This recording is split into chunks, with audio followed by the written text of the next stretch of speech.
Good evening, Americans, and welcome to the Ed Show from New York. The Republican plan to solve the fiscal cliff is the same one America rejected November 6th. This is the Ed Show. Let's get to work. I was flabbergasted. I looked at him and said, "You can't be serious." The flabbergasted John Boehner finally puts a plan on the table. In breaking news, the middle class gets the shaft. Richard Wolff and Molly Ball on the Republican political theater, and the White House response. Bob Costas issues a common-sense plea for gun control in the wake of the Kansas City chief murder-suicide story. And the right wing just explodes. Bob Costas, based on the standards of our society today, deserves to be fired for these remarks.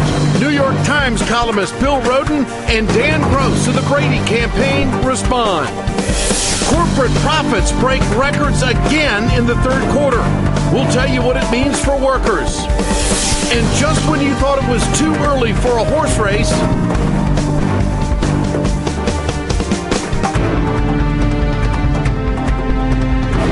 I'll ask Michael Tomasky of the Daily Beast if this was the first campaign video for Decision 2016.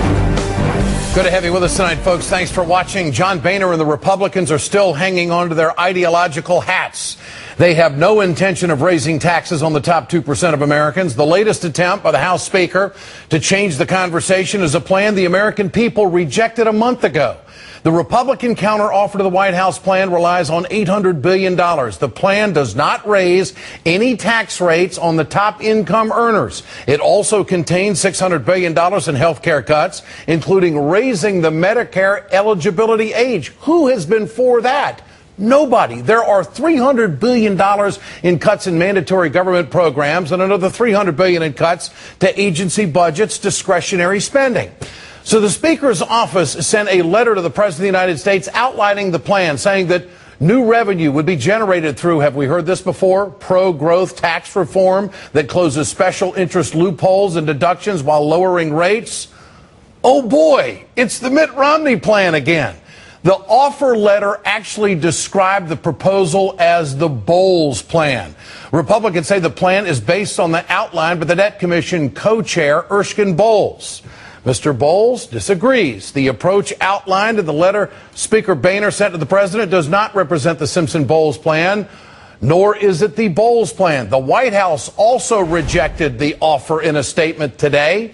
The Republican letter released today does not meet the test of balance. In fact, it actually promises to lower rates for the wealthiest Americans and sticks the middle class with the bill. Their plan includes nothing new and provides no details on which deductions they would eliminate, which loopholes they will close, or which Medicare savings they would achieve. Hold it right there, folks.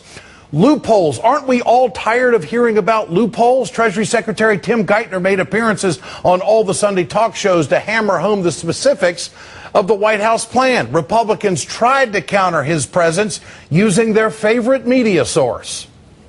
Treasury Secretary Geithner scheduled a round of interviews.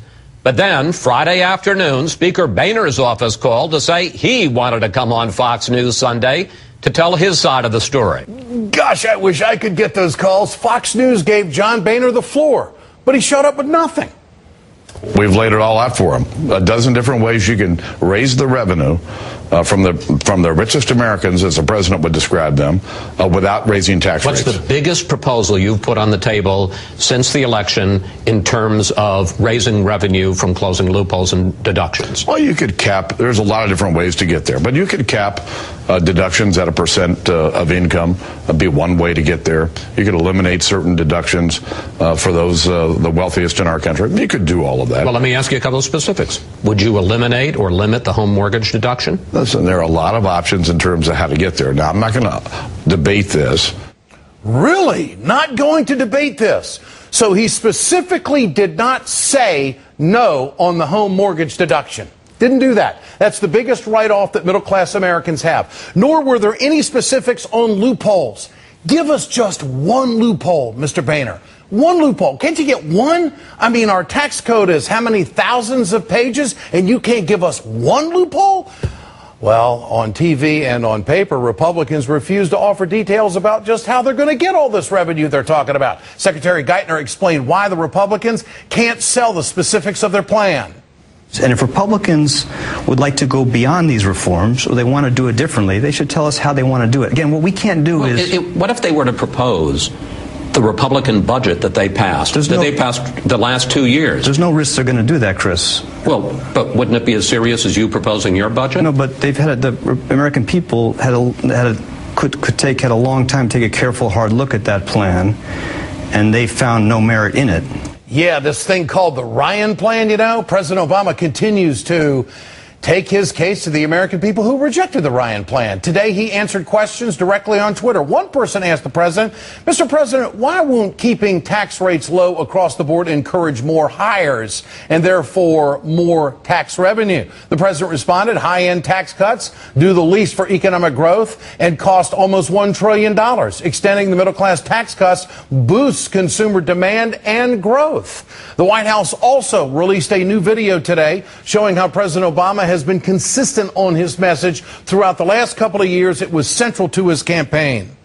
We need to give tax relief to working families who are trying to raise their kids, keep them healthy, send them to college, keep a roof over their heads. That's the choice in this election. That's one of the reasons I'm running for a second term as president. How quickly we forget. And in the words of Secretary Tim Geithner, this is why Republicans have no choice but accepting the tax increases on the wealthiest Americans. Why does it make sense for the country to force tax increases on all Americans because a small group of Republicans want to extend tax rates for 2% of Americans? Why does that make any sense? There's no reason why that should happen. We can't afford those tax rates. That's the deep tragic lesson of the last decade. We can't afford them, so we're not going to get through it. We're not going to get to the end now without a recognition from Republicans of that basic reality. And that's going to be the responsible thing to do. And my judgment is they're going to do it because there's no alternative to that. Behind closed doors, Republicans know that there is no alternative. ABC News reports House Republicans are preparing to extend the middle-class tax cuts and push everything else off into next year. Two senior Republicans elected officials tell ABC News this doomsday plan is becoming the most likely scenario. In public, Republicans are still pretending the election just never happened. In private, they know the end is very near and their options are limited. This is why they put it out today, to change the conversation, to make people think that they really have some plan out there. They don't. Get your cell phones out. I want to know what you think. Tonight's question: whose plan is better for the middle class? Text A for Democrats, text B for Republicans to 622-639. You can leave a comment at our blog at ed.msnbc.com. We'll bring you the results later on in the show. Joining me tonight, Robert Reich, former Secretary of Labor under Bill Clinton, now a professor of public policy at UC Berkeley and author of Beyond Outrage. Mr. Reich, I've been following your writings on all of this. You're on top of this story, but in a short phrase, and you have gone down this road of how quickly we can explain to the American people who gets hurt, let's just take the Republican plan for what they are presenting. Who gets hurt in this deal? It's reverse Robin Hood, Ed. It's the same plan that Paul Ryan and Mitt Romney were touting. It's exactly the same. I mean, they want to have limited deductions for the rich, but will not specify what those deductions are. They want to raise the age of eligibility for Medicare, thereby cutting Medicare, hurting a lot of people. They want to cut a lot of spending. They're not clear what spending they want to cut. They just know that a lot of it is domestic discretionary spending, which means a lot of the programs that the middle class and the poor in this country depend on, and yet they refuse to raise tax rates on the rich. We've been here before. This is deja vu all over again. Well, how troubling is it to you when you hear Speaker Boehner not protect the mortgage interest? He cannot say in an interview on a Sunday show, we are not going to go down that road of going after people's mortgage deductions. I mean, that tells me that they're going to go wherever they have to go to the middle class to get the money.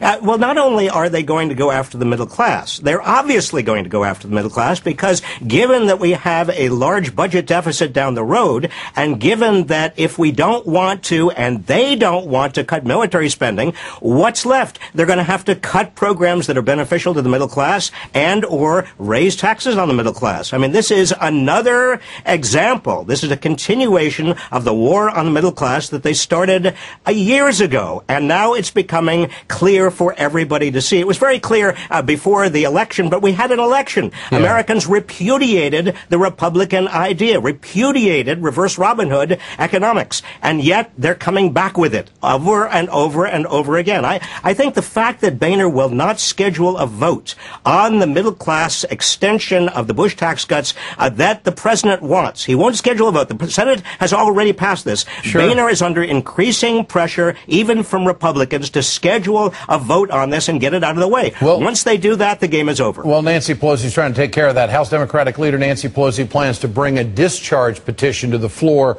of the House tomorrow. This would force Republicans to openly accept or reject a middle-class tax cut. Did this influence the Republicans' desire to release a plan? Do you think this conversation in recent days about this technique that she's going to put on the floor, do you think that prompted this deal today?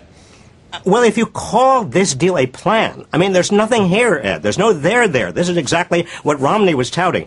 They don't want to raise taxes on the rich. The top 2% are held basically sacrosanct. I mean, this is Grover Norquist all over again. But what about Pelosi's move? As long as they do that, I think that they are going to be vulnerable. The backstory here is not only 2012 and the election of 2012. The backstory is 2014. If Republicans continue to stick to being the shills for the wealthy in this country and maintaining a kind of war on the middle class, America's going to vote them out of office. We're going to have a Republican Party that not only is a minority party, but is a minority party for years, for a generation.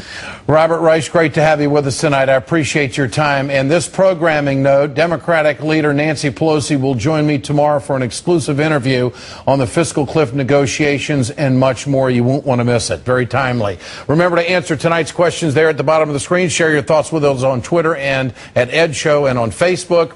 We always want to know what you think. Coming up, Republican maneuvering on the fiscal cliff can't hide the truth.